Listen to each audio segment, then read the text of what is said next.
The sanctions that President Donald Trump is poised to slap on China for stealing intellectual property from U.S. firms should earn broad support, allowing him to rebuild a power base in Congress sapped by the recent battle over healthcare. The administration is expected very soon to announce actions against China for failing to protect industrial and trade secrets of U.S. companies, a move that has the backing of Democrats. Donald Trump. File photo White House. Even trade experts, who have opposed many of Trump's trade actions so far and disputed his data, agree something must be done about China. But they worry about the consequences, especially retaliation by Beijing.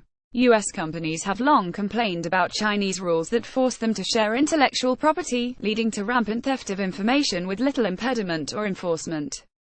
China is home to widespread infringing activity, including trade secret theft, rampant online piracy and counterfeiting, and high levels of physical pirated and counterfeit exports to markets around the globe, the U.S. Trade Representative said in its annual report on IP issues published in April.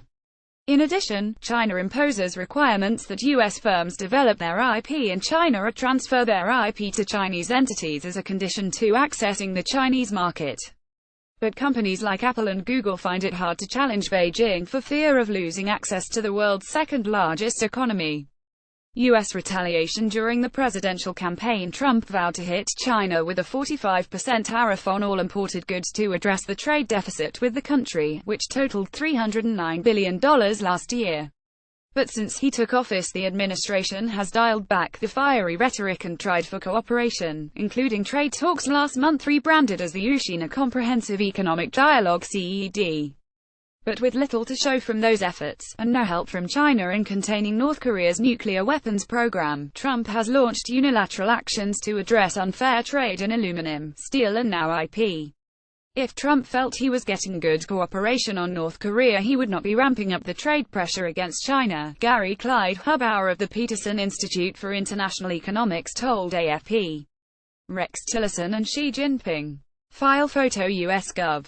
A U.S. trade statute known as Section 301 gives U.S. presidents broad latitude to retaliate against any trade policy in another country deemed unfair. Trade experts say the retaliation could come in the form of targeted tariffs against specific companies, like state-owned Chinese firms thought to be benefiting from American intellectual property. Or the White House could impose broader sanctions, like across-the-board tariffs on imports or restrictions on Chinese investments in the United States, where companies face no restrictions. While the statute has fallen into disuse since the advent of the World Trade Organization in 1995, which established global rules to settle disputes, Section 301 was used frequently during the Reagan administration, largely to deal with the trade juggernaut of the time, Japan. Trump and his team often have approached trade as if it can be addressed through bilateral deals, as it was during the 1980s, even trying to negotiate with Germany, which is subject to European Union trade policies. Nationalist instincts. I don't trust the Trump administration because of their economic nationalist instincts, but in this case they're at least partially right, trade expert Claude Barfield of the conservative American Enterprise Institute told AFP.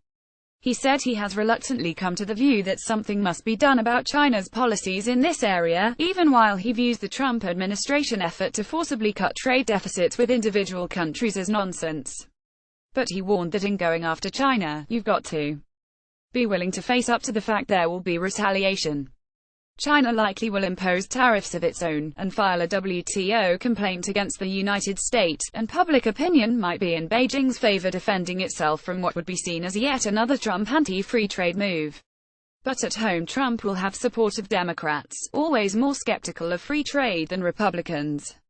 Senate Minority Leader Chuck Schumer on Wednesday urged Trump to move quickly on China, saying, "Tough talk in tweets are cheap, strong and decisive action is required." And the Democratic Party issued a new trade policy statement which, among other things, calls for creation of a special trade prosecutor to go after unfair policies in other countries it says are responsible for stealing American jobs. Comments.